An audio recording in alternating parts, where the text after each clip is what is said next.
साम्राज्य न्यूज, सामान्यांचा असामान्य आवाज।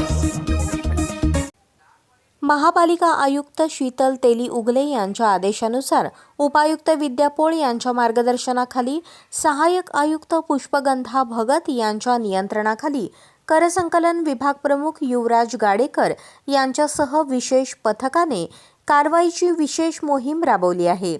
महापालिकेच्या करसंकलन विभागाच्या विशेष पथकाकडून गेल्या 3 दिवसांपासून बड्या थकबाकीदारांच्या मिळकतींना सील ठोकण्याची कारवाई हाती घेण्यात आली आहे।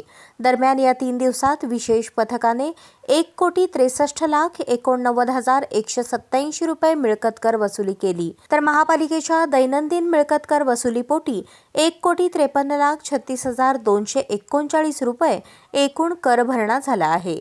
विशेष पथक आणि दैनंदिन असे दोन्ही मिळून या 3 दिवसात मिळकत कर वसुलीपोटी एकूण 3,17,25,426 रुपये महापालिकेच्या तिजोरीत जमा झाले आहेत।